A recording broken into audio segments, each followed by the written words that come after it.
அப்புறம் திமுக எம்எல்ஏவுக்கு சொந்தமான ஒரு மருத்துவக் கல்லூரியில் நடைபெற்ற கிட்னி திருட்டு, அதுதான் நாடறிஞ்ச விஷயமாச்சு. அதை நான் திருச்சியிலே பேசியிருந்தேன்.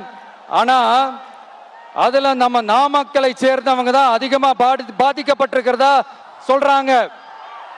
அதிலும் குறிப்பா விசைத்தறியில் பணிபுரியும் ஏழை பெண்களை குறிவைத்து அந்த கிட்னி திருட்டு நடந்திருக்குன்னு சொல்றாங்க.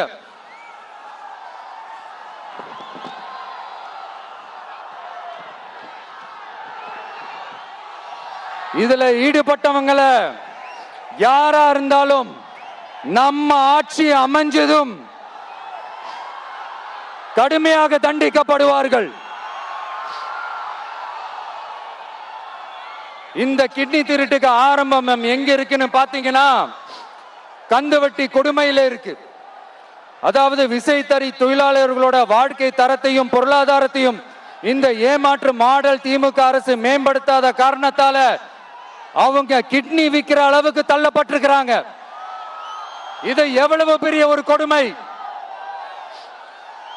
விசை தொழிலாளர்களோட வாழ்க்கை தரத்தையும் பொருளாதாரத்தையும் மேம்படுத்த தேவையான தீர்வுகளை யோசிச்சு உறுதியா எங்க தேர்தல் அறிக்கையில சொல்வோம்.